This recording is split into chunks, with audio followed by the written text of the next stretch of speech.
Syaitonirrajim. Bismillahirrahmanirrahim. Alhamdulillahi rabbil alamin. Wassalatu wassalamu ala sayyidina Muhammadin wa ala alihi wa sahbihi ajma'in.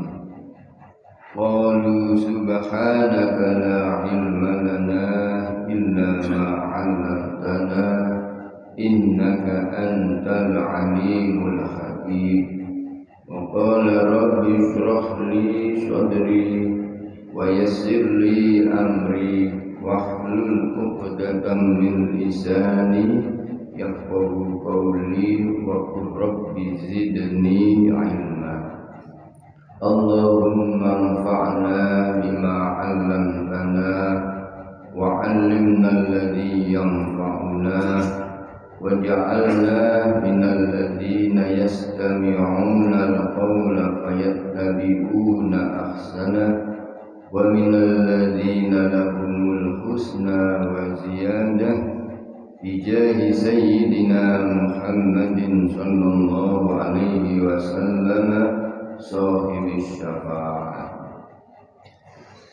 Inna asdaqal hadisi kitabullah wa khairul hadyi hadyu sayyidina Muhammadin sallallahu alaihi wasallam wa syarrul umuri muhdatsatuha wa kullu muhdatsatin bid'ah wa kullu bid'atin dhalalah wa kullu dhalalatin finnar.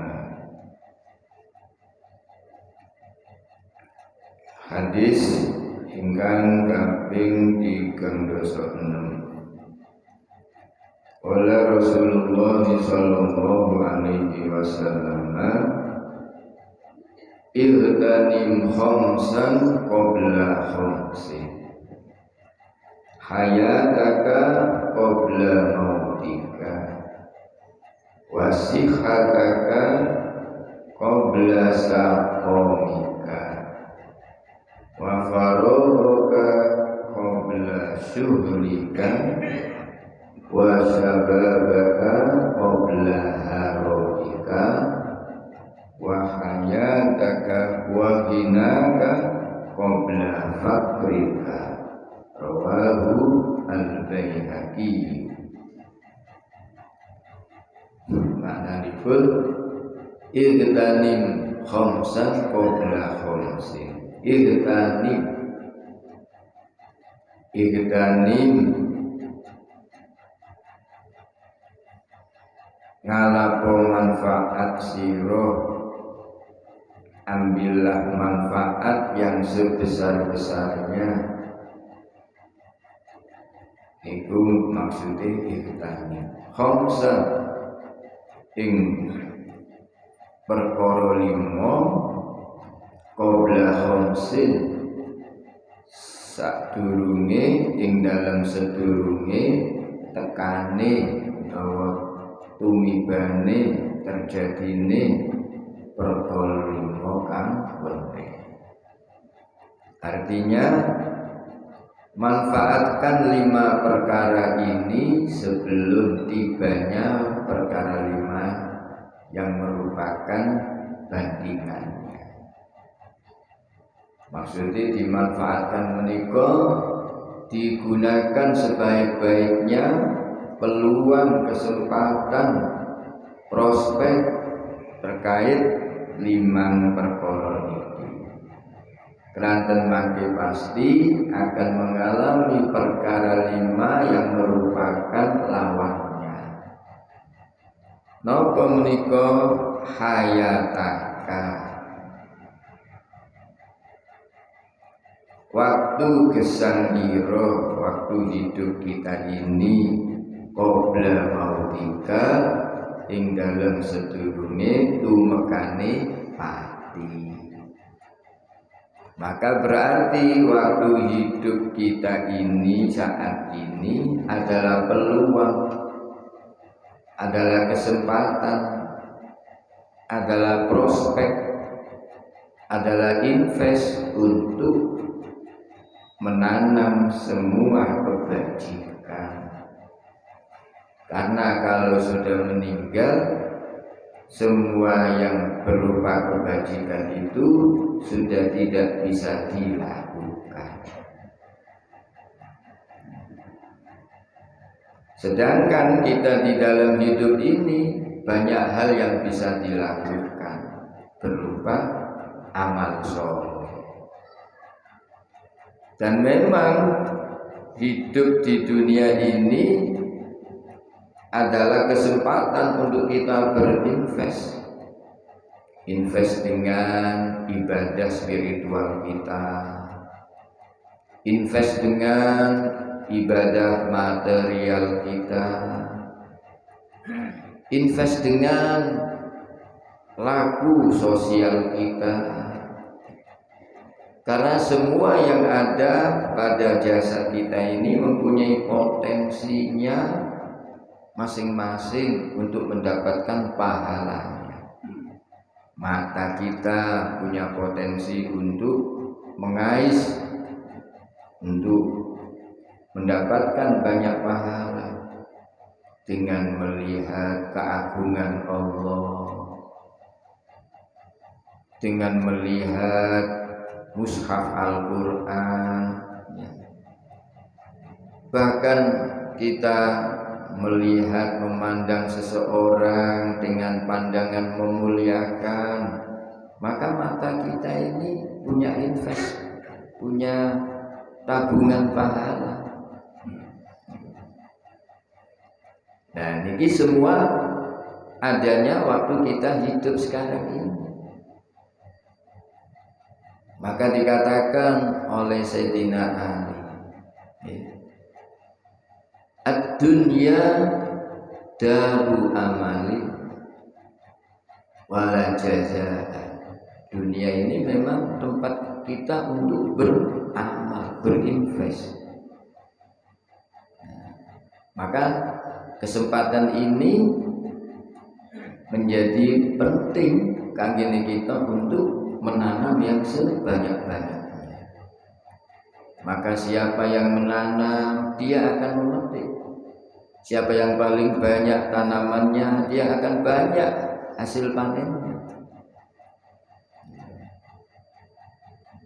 Makanya besok di surga itu ada pepohonan, ya, ada pepohonan yang diberikan, yang menjadi milik bagi orang yang telah menanam waktu di dunianya. Ditanyakan oleh Nabi, itu pepohonan tanaman untuk siapa? Dijawab, untuk umatmu yang waktu di dunia berbanyak membaca la haula wala quwwata illa billah. Nah, ini berarti invest dalam bentuk laku spiritual, menyandarkan segala kekuatan, kemampuan hanya kepada Allah. Tidak melihat kekuatan, kemampuan itu sebagai miliknya, sebagai dirinya. Tapi kekuatan, kemampuan yang pada dirinya itu dia nisbatkan kepada Allah sebagai milik Allah. Dia hanya sebagai bayangannya saja. Nah, ini dunia ini menjadi ladang, menjadi lahan untuk kita menumpuk-numpuk pahala. Wal akhiratu daru jazain wala amal. Di akhirat kita tinggal memetik, tidak perlu berbuat lagi. Maka dikatakan dalam hadis qudsi, tafarruh li ibadati ya ibna Adam, tafarruh li ibadati. Wahai anak cucu Adam, wahai manusia, saat kalian berada di dunia, tafarruh, berkesempatanlah, bersempat-sempatlah, sempat-sempatno, gunakan semaksimalnya li ibadati, untuk ibadah kepadaku.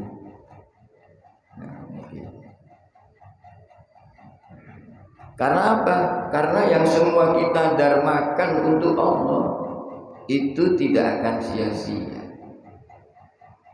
Amlak sodro kahinan, kita akan dicukupi oleh Allah.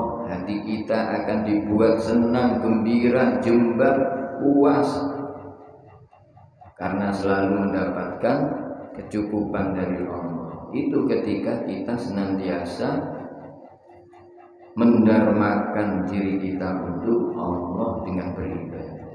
Wa asudda faqra, bahkan dihilangkan kefakiran kita.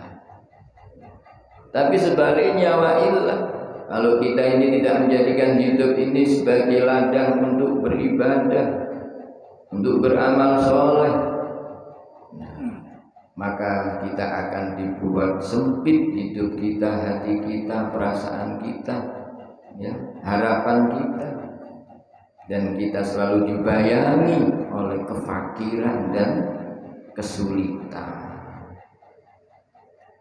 Maka benar jika orang itu selalu menyandarkan dirinya kepada Allah dengan tidak pernah meninggalkan perintah Allah dan sangat-sangat takut, tidak berani menerjang lengan Allah, maka dia akan mendapatkan kebaikan yang sempurna dalam hidupnya dan kecukupan dalam segalanya.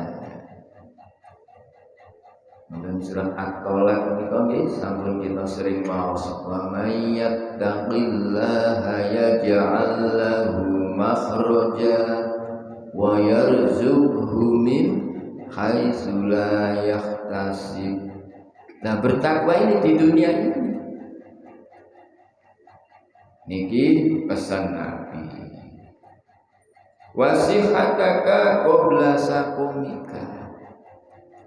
Wasihataka kan amriyah kesempatan sira kelawan sehat kira niki, kelawan sehat kita niki.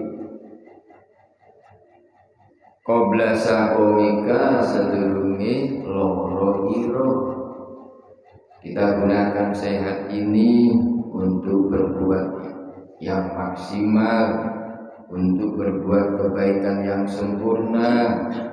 Karena kalau sudah sakit, sudah tidak bisa sempurna yang kita lakukan itu, sudah tidak bisa maksimal. Wa farahoka qabla suhlika, wa farahoka lan sempat iro, kesempatan waktu qabla suhlika ing dalam sedurunge sibuk iro. Pramila dalam hadisnya Rasulullah SAW dawuh, nikmatani maghbunun fihima katsirun minan nas. Nikmatani, wonten nikmat kali, maghbunun, di mana banyak orang merugi, terlena, mengabaikan fihima pada dua nikmat itu, katsirun minan nas. Banyak orang menganggap sepele sehingga dia kerugian dengan hilangnya lewatnya dua nikmat ini. Napa dua nikmat yang kita justru dirugikan karena tidak bisa memanfaatkan menika? Nggih menika as-sihhatu wal faragh. Sehat dan sempat. Wong niku lek sehat kan maksimal kerjanya, maksimal beribadah, maksimal bekerja, maksimal berbuat untuk kemanfaatan, itu sehat. Dan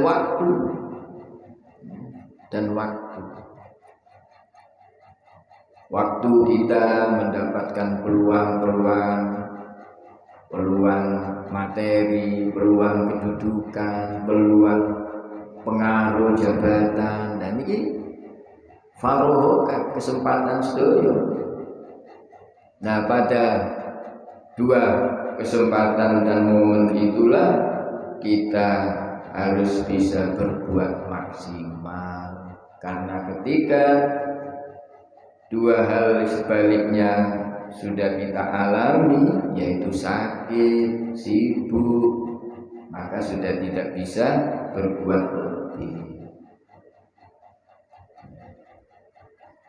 Kan kata tiang niku wis gak iso lapo-lapo. Aku kepingin saja melok ngaji nang masjid, tapi wis gak iso, gak kuat, gak ono sing nuntun nih. Dan biyen-biyen mboten saged. Saiki wis tuwa duwe kepingin. Nah, dereng tamtu kita menika ingkang kita rai samakin tetep besok saged kita rai. Karep ono, seneng ya tenanan. Nah, tapi ngene kuwi terkendala fisik niku. Bahkan yang mbak misale siap ngongkosi tiyang untuk nuntun. Nah, wonge sing gak siap nuntun, gak siap barengi. Semantan ugi kesehatan, kesehatan apa kesempatan sajane aku kepengin tapi gak sempat. Atau ya dia sempat tapi sudah tidak ada peluang. Maka banyak orang merugi itu di kemudiannya, di hari belakangnya. Maka ini menjadi penting untuk direnungkan. Ketika kita sudah tidak sempat, kita akan merugi. Waktu sempat dulu tidak berbuat. Ketika kita sudah sakit, kita akan merugi karena dulu waktu sehat tidak berbuat. Wasababaka lan waktu enom ira qabla haromika sadurunge waktu tuwa ira, waktu pikun. Maka menjadi peluang yang besar waktu muda ini. Bahkan Rasulullah itu sangat mengapresiasi dan mendorong anak-anak muda untuk menunjukkan kemampuannya. Maka Rasulullah pernah memilih Usama sebagai panglima perang. Waktu itu Usama masih umur 18 tahun. Usama bin Zaid. Ini kan bentuk penghargaan Rasulullah kepada anak-anak muda. Usia 18 tahun harus memimpin sebuah pasukan besar yang di dalamnya ada Khulafaur Rasyidin. Nah, tapi ini isyarat bahwa anak muda itu potensinya besar. Dan Nabi menaruh perhatian besar kepada anak muda, harapan besar.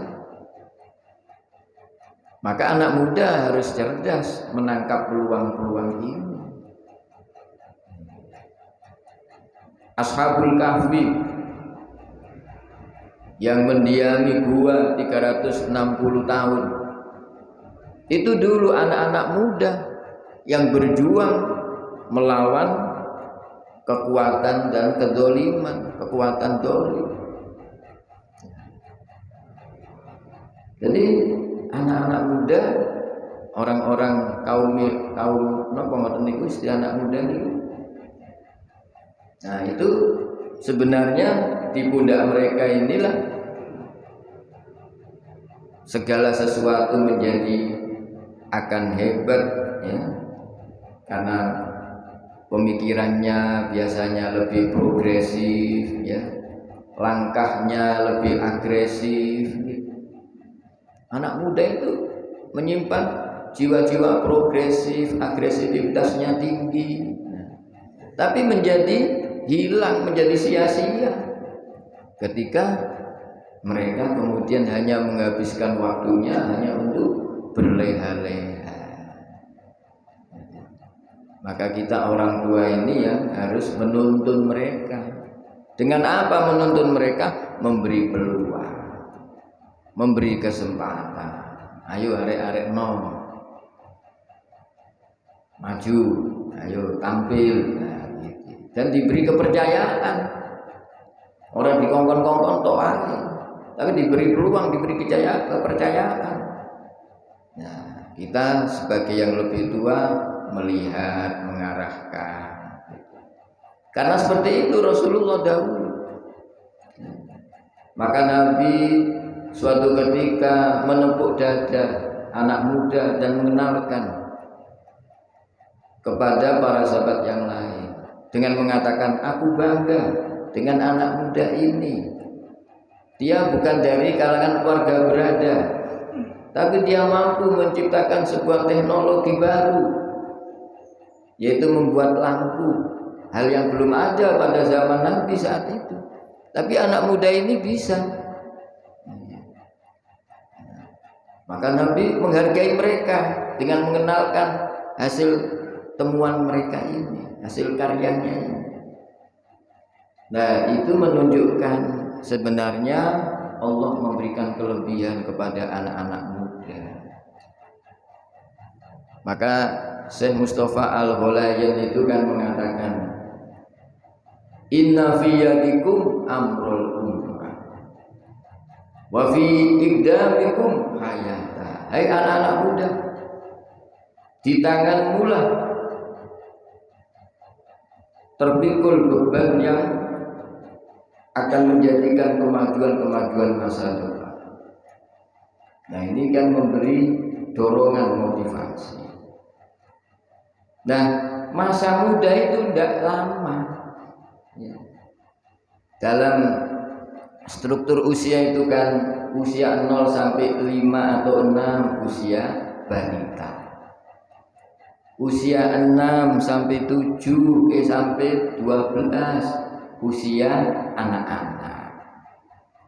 13 sampai 18 usia remaja, pra-remaja.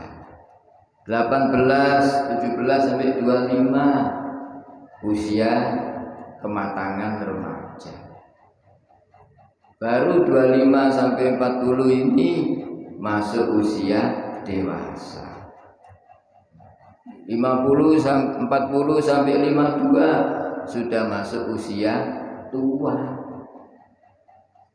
Jadi sing 40 menduur itu wis kelbu wong tuwa. Aja ngrasa enom. Umur 40 siji ditakoni umur 14. Umur 52 ditakoni jarine selawi. Nah wis sebe wae. Nah berarti mboten lami masa muda. Dan itu berpengaruh pada talenta, kemampuan, daya ingat.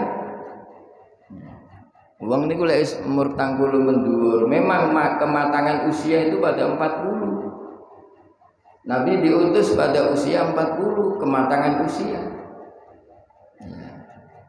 Tapi beriringan dengan kematangan itu ada mulai penurunan. Maka 50 ke atas itu sudah banyak penurunan. Penurunan daya, penurunan etos kerja.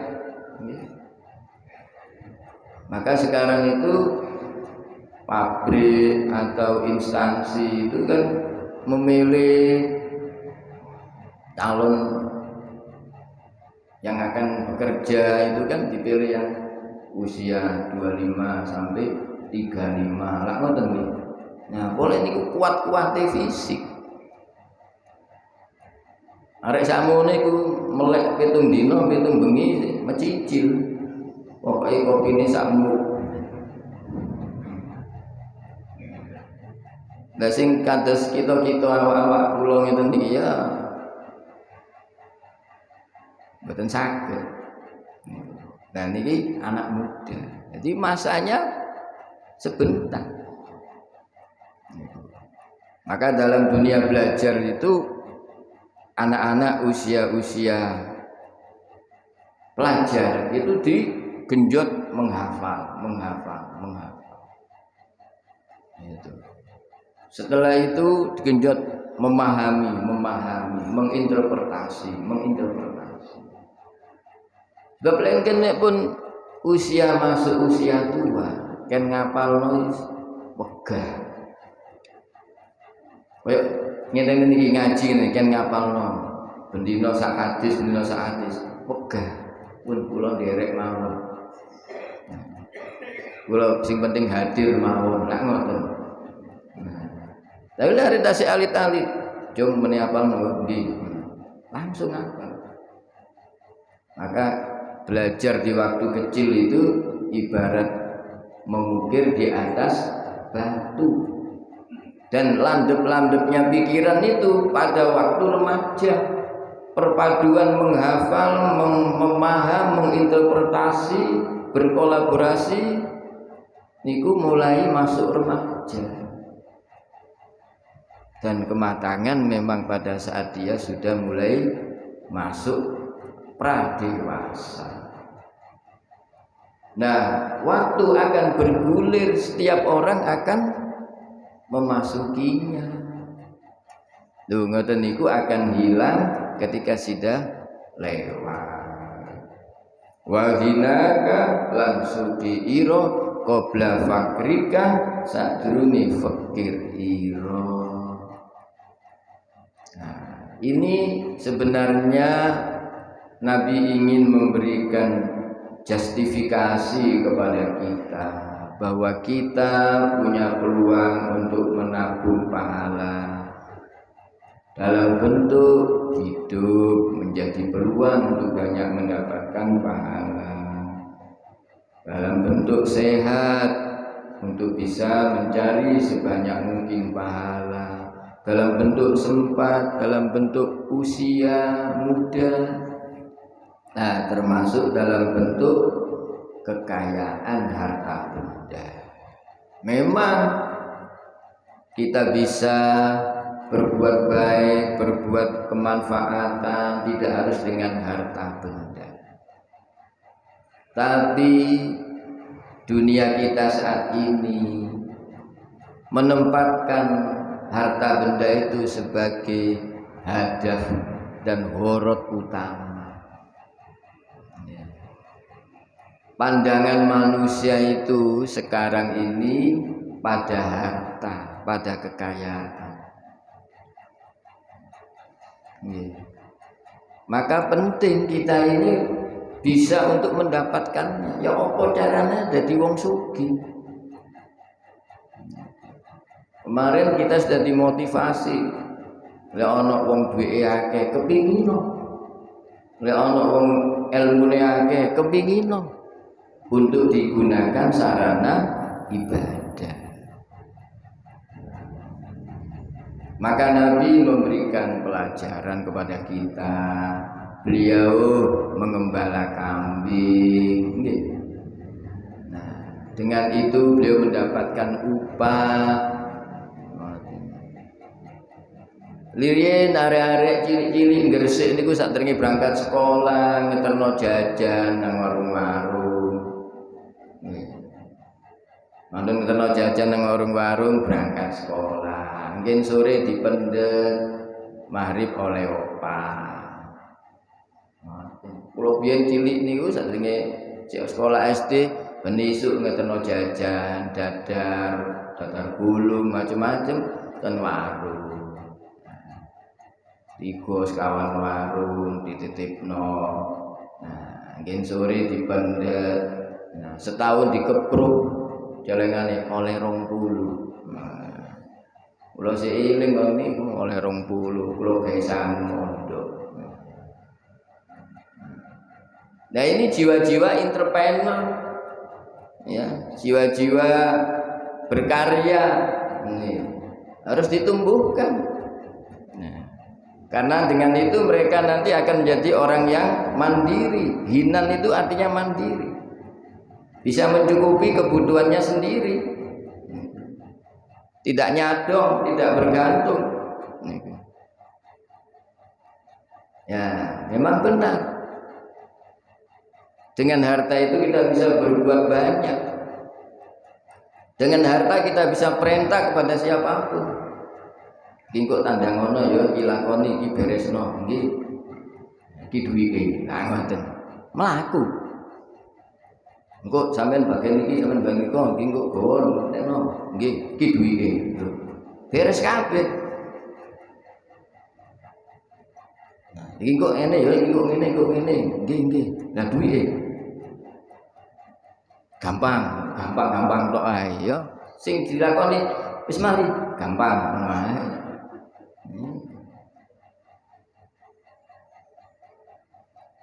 Nah, keranten sama itu memang dionya seperti itu.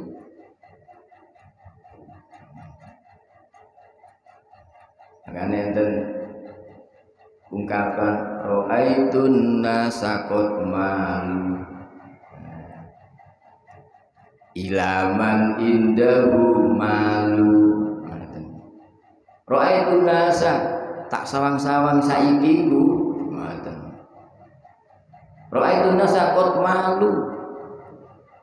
Padha condong, ya, padha condong. Ilaman condonge maring wong indahu kang iku ana sanding malu.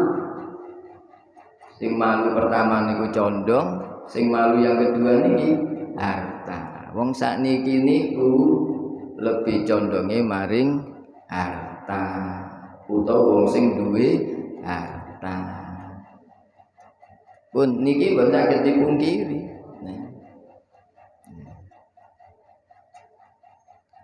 Nah, kesempatan memiliki harta menika sesungguhnya adalah anugerah dari Allah. Ketika kemudian kita gunakan untuk kemanfaatan yang dikehendaki, yang diridani oleh Allah, maka itu menjadi sebuah investasi pahala yang besar. Nah, ketika kita tidak punya semuanya itu, ya, kita nggak punya harta, nggak punya kemampuan apa-apa secara fisik, nah maka jangan sampai kita juga tidak punya kemampuan spiritual, tidak sampai punya kemampuan laku sosial yang mulia. Maka dikatakan dalam surat Al-Kahfi, memang benar al-malu wal banuna zinatul hayatid dunya. Memang benar harta, keluarga, kedudukan dan yang itu zinatul hayatid dunya, menjadi kebanggaan, menjadi ukuran, ya, untuk sebuah eksistensi hidup. Tapi bukan satu-satunya, ada yang lebih hebat dari itu. Napa niku? Wal baqiyatus sholihatu khairun inda rabbika sawaban wa khairun amala. Yaitu al-baqiyatus sholihah, amal soleh, zikir, wirid, sholat jamaah, sopan santun, ya, ilmu yang bermanfaat. Nah, itu lebih utama kalau bisa kita gunakan untuk hal yang lebih mulia. Para bapak, para ibu, para rawuh, mungkin ada ilmu ingkang manfaat, disaringi hidayah saking ngersanipun Allah Subhanahu wa taala. Al-Fatihah.